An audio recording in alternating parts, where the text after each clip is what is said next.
Ferdinando Scianna, cominciamo dall'Albania. Ferdinando Scianna, fillojmë nga Shqipëria apo Sicilia? Dy peizazhe që sipas jush përafrohen? Somigliano e non somigliano. Ngjajnë dhe nuk ngjajnë. Do duhet të dija më shumë për Shqipërinë, për të bërë krahasime. Besoj se ngjashmëria mes të dyjave qëndron më në thellësi, për kompleksitetin e tyre kulturor, ndoshta edhe për tiparet e karakterit të njerëzve.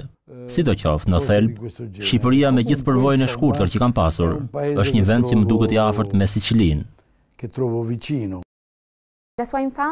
Si ka qenë fëminia dhe adoleshenca juaj në Sicili? Ishte fëmijë intensive në një vend të dhunshëm, megjithatë i bukur, i dashur. Ndoshta si Shqipëria e 30 viteve përpara. Natyrisht më pak e shtypur.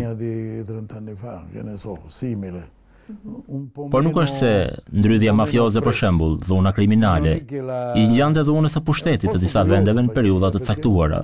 Bagheria ku unë kam lindur ka qenë vend i bukur, por spekullimi e ka shëmtuar siç është shëmtuar edhe Shqipëria. Shtëpi të ndërtuara pa kriterin e së bukurës dhe të harmonisë së dikurshme. Karriera juaj fillon me librin Festat fetare në Sicili. Përse këto dhe përse jo ajo dhuna tipike që përmendet pak më parë? Mua si reporter asnjëherë nuk më ka tërhequr dhuna, si shumë fotograf që i josh lufta, vendet e krimit dhe të dhunës. Edhe më vonë në profesionin tim, nuk kam dashur kurrë të bëhem fotoreporter lufte, sepse kam menduar që historia gjallon kudo. Unë gjithnjë kam mbajtur qëndrim antropologjik mbi botën. Më interesonte çfarë ndodhte rrotull meje, jeta fshatare, gratë që shkonin të mbushnin ujë në burim, fshatarët që zgjoheshin në 3 të mëngjesit për në fush, jeta e një vendi të vogël, me ato të vetat. Festat ishin momentet kur kjo tip kulture shpërthente, dhe kështu unë e tregoja. Më pëlqente të isha në mesin atyre që u binin lodrave, dhe nuk kishte fotograf.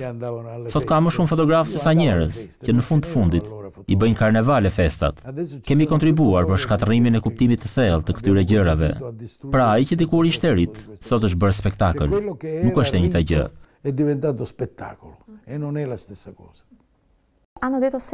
Për ju kanë thënë gjithnjë që ai është fotografi emigrant, sa brenda Italisë dhe jashtë saj. E keni pasur vërtet këtë ndjesi? Po, besoj se po. Një lloj ndjesie që e kanë sicilianët, po që e kanë dhe shumë shqiptarë. Ndoshta ka më shumë shqiptarë jashtë Shqipërisë se sa në Shqipëri. E njëjta gjë edhe me sicilianët. Janë më të shumtë në përballë se sa në Sicili. Të jesh sicilian dhe të ikësh prej Sicilisë, ka qenë për shekuj një sinonim. Ti gjithnjë e dije që do duhet ikje, sepse nuk mund të jetoje dot në mjerim, ose të ikje si puna ime, sepse doje të bëje gjëra që atje nuk mund t'i bëje. Unë them se njeriu nuk ikën nga Sicilia, por ja mbath, arratiset prej saj. Ai e merr me vete këtë plagë, këtë torturë. Është tipike për emigrantin që t'i largohet diçkaje, e cila në fakt i ngel në shpirt, dhe ta tregoj më vonë këtë arrati. Ta tregoj me sytë e njeriut që kujton, që sjell ndërmend. Gjë e më rëndësishme për ju në një fotografi është të treguarit?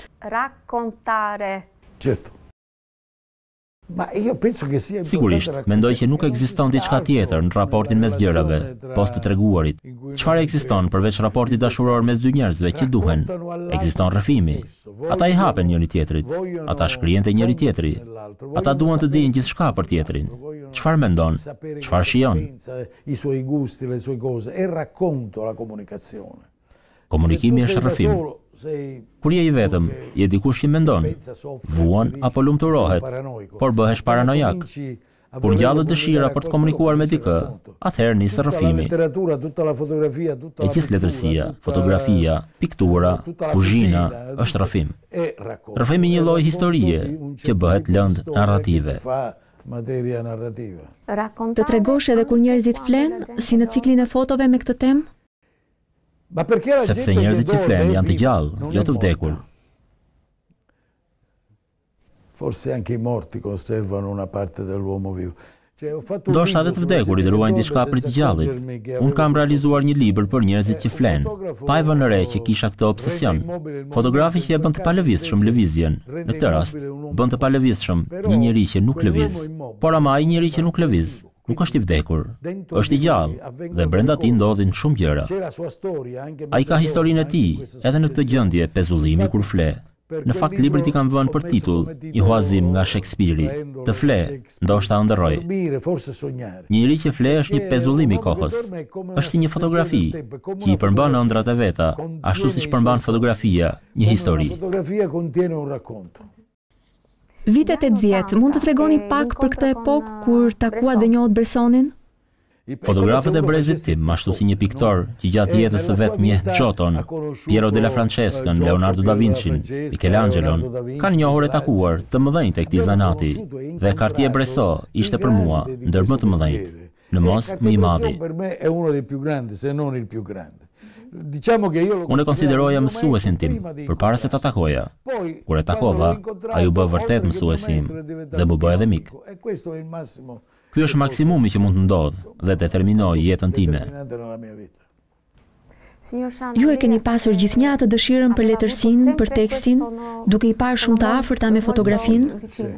Unë mendoj se një nga telashet e botës kulturës sot është krijimi një mitologjie të fotografisë, jo që sipas meje po ndodh për arsye komerciale. Dikur e përçmonin, tani duan ta bëjnë art. Më mirë ishte kur e përçmonin, sepse merreshin me fotografinë vetëm ata që e donin vërtet dhe e dinin që ishte e rëndësishme.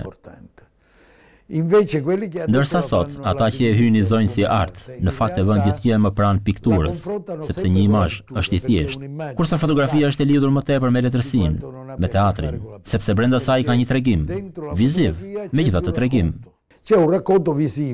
Pastaj miqësia ime me shkrimtar, me Leonardo Shashën, libri im I parë fotografik me parathonien e tij, kur isha 21 vjeç, kishte një raport të tillë midis tekstit dhe imazhit, saqë shumë shpejt fillova ta ngjis fotografinë si një strukturë narrative. Me kalimin e kohës, tani që jam plakur dhe duke mos pasur më aq energji për të bërë fotografitë që kam bërë dikur, jam dhënë më shumë dëshirës për të shkruar dhe po e provoj. Pash fotografitë e Borgesit kanë një sfidë që zbie në sy. Fotografimin e një njeriu që është pothuajse I verbër. Po. Ky është një bast dhe paradoks borgesian. Ishte ngjarje e jashtëzakonshme të fotografoja njeriun, që për mua ishte mit letrar përpara se ta takoja. Pasioni për Borgesin, ashtu si shumë pasione të tjera letrare, më vinte nga Leonardo Scianna. Kur e takova, ndjeva që si njeri, ai ishte në lartësinë e veprave të tij. Shpesh njeriu është më I vogël se punët e tij. Borges ishte Borges edhe kur fliste, edhe kur porosiste prosciutto në restorant. Unë I thosha, po ju gjithnjë prosciutto merrni? Ai më përgjigji, më duket si një fjalë shumë e ushqyeshme. Ishte poheti që I hante fjalët. Bënim shaka kur realizonim këto portrete, që ai nuk do t'i shihte dot. Ishin një lloj paradoksi këto imazhe që krijoheshin nga një I verbër. Edhe pse thuhet që aty nuk kuptohet në është I verbër. Ka diçka interesante gjatë vizitës në muzeun arkeologjik me skulpturat. Skulptura, ndryshe nga piktura, është materie dhe I verbri mund ta prek. Dhe Borgesi I prekte me dorë dhe I thëriste Maria Kodamës. Maria, shiko, sepse ai po I shihte skulpturat me duar, ishte shumë emocionuese. Aty mund të realizohej një rrëfim fotografik. Prandaj them që fotografia është gjithnjë rrëfim, edhe kur është portret. Në vitin 84, kur komunizmi nuk ka vdekur akoma, ju udhtoni në lindje. Kisha udhëtuar edhe herë të tjera në lindje. Për shembull, isha në Çekoslovaki kur hyn trupat ruse në 68-ën. Kam fotografuar në Rusi, Poloni, në shumë vende komuniste. Isha shëruar nga iluzionet komuniste përpara se të vija në Shqipëri. Ishit komunist deri atëherë? Nuk kam qenë kurrë komunist. Isha socialist dhe mendoja, nuk jam I sigurt që se mendoj akoma, se një tip ideali I shoqërisë socialiste mund të jetë më I drejtë se ai I shoqërisë kapitaliste. Por në realizimin e saj historik, që është në vitin 1968, dhe përvojën time në Çekoslovaki, kisha kuptuar se ai ideali ishte dështim. Unë kurrë nuk e kam përjetuar zhgënjimin e komunizmit, që transformohet në një lloj specieje obsesive të antikomunizmit. Di që për njerëzimin është një përvojë me katastrofa, sepse po jetojmë pasojat e atij dështimi. Ideja që kapitalizmi ka fituar krijoi bindjen se nuk ekzistonte tjetër alternativë, por në fakt duhet vazhduar kërkimi e mënyrave të ndryshme që të mos jenë të tmerrshme si komunizmi. Është vërtet i nevojshëm ky kërkim, sepse rrotullnesh ka kaq shumë dhunë dhe padrejtësi që po i bren njerëzit. Pra edhe pas rënies komunizmit, keq duket një lloj. Në fotografitë e udhëtimit tuaj në Shqipëri në 84-ën, gjem figurën e Enver Hoxhës të gjithë pranishme. Ishte ide e kërkuar apo vërtet e pat kështu?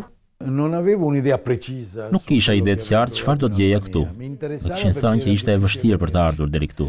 Po shikoni, në atë moment në Itali dhe në Europë ekzistoni minoranca ideologjike që e sugjeroni si model Shqipërinë për refuzimin e kapitalizmit, të konsumizmit. Pra një lloj manastiri, një lloj mëndafshi i krijuar edhe nga fundamentalizmi puritan i Enver Hoxhës.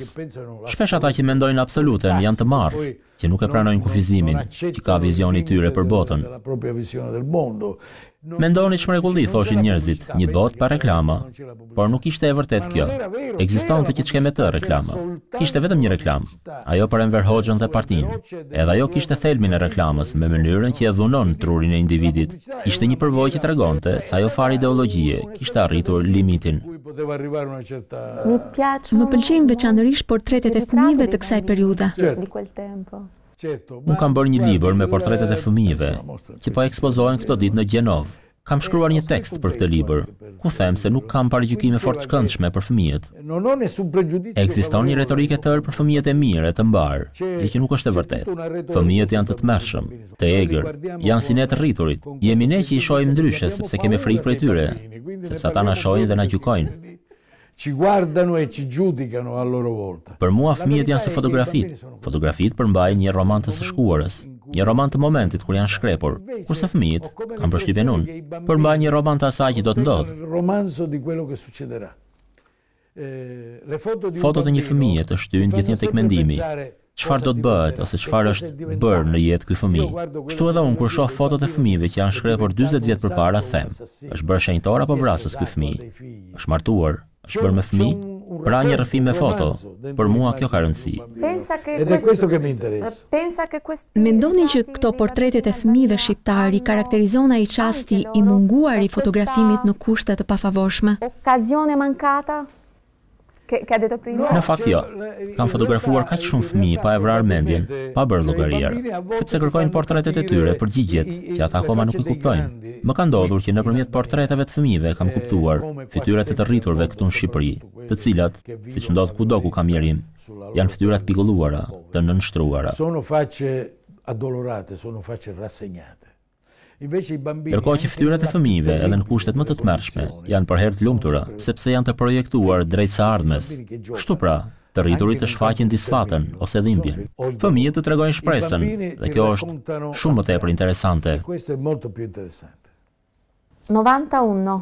Brindisi 1991. Po shihni tani kështjellën e komunizmit që po binte?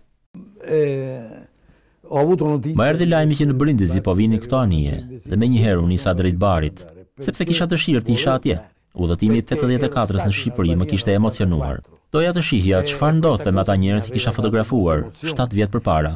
Mund të ishin në ato anije, plot me fytyra jashtëzakonisht të lodhura, dhe kishte fëmijë, gra shtatzëna të moshuar. Të rinjt sidomos që hidheshin nga anija pa u ankoruar akoma. Njerëz me librat e Enver Hoxhës, që të shqyeni përpara syve për të treguar se kishin ikur nga Shqipëria. Gjeja akoma shprehjen që kisha ndeshur në Shqipëri, shprehjen e nënshtrimit dhe të dëshmërimit. Kishte megjithatë një lloj drite në sy, si ajo dritë kur njeriu kërkon shpresë, a diçka të ngjashme. Nuk duhej ta humbisja këtë ngjarje. E para sepse kisha besuar në ndërtimin e një shoqërie socialiste. Dhe e dyta, sepse për mua ishte si të merrja pjesë në shembjen e një iluzioni, që kishte qeni imi dhe i një brezi, madje i dy brezave. Pra ishte një fakt historik që nuk përsëritet. Portretet pashekurave dhe një vel plasmasi dallojnë ndër fotot tuaja për emigrantët shqiptar në portin e Brindisit. Unë jam I mendimit që fotografia nuk mund të krijojë metafora, nuk mund të shprehë simbole. Fotografia tregon, nuk shpjegon. Ky është çelësi I gjithë teorisë sime mbi fotografinë. Fotografia që tregon një të vdekur nuk thot kurrë që ai është vrasës. Vrasësin e shton ti. Por ndonjëherë ndodhin gjëra të çuditshme. Për shembull, atë ditë binte shi dhe bënte ftohtë. Shihi e banorë të Brindizit që shkonin në supermarket, blinin ushqime dhe u asillnin këtyre njerëzve që kishin zbritur nga anijet. Kishin sjellë aty rrota të tëra plastmasi për t'i mbrojtur nga të ftohtë dhe shiu.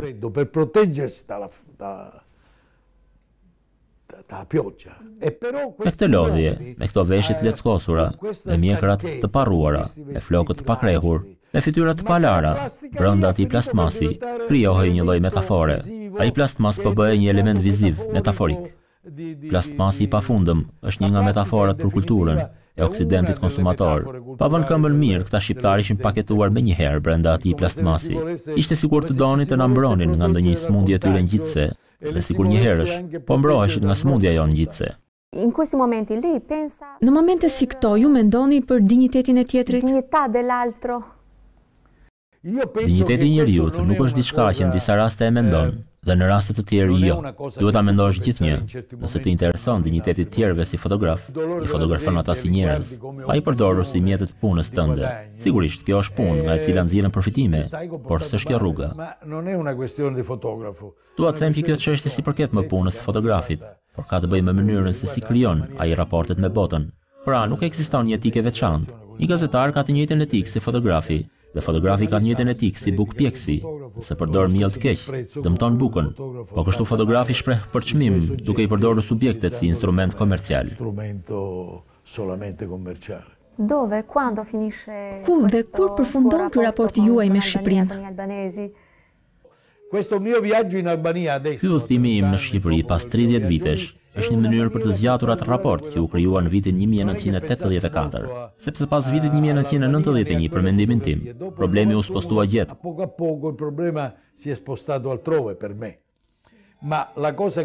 Por siç po thosha edhe që parë, kësaj here po zbuloj që fotografitë e mia të 84-s, të cilat nuk më kanë pëlqyer asnjëherë, nga që I quaj inadekuate në raport me atë që do të doja të bëja, për shkak të momenteve të papërshtatshme, pas kanë vlerën e fotove të rralla. Nuk ishte shumë fotograf në ato kohë. Unë I kam realizuar gjatë 10 ditëve të qëndrimit tim si turist, në kushte idiote të kontrollit.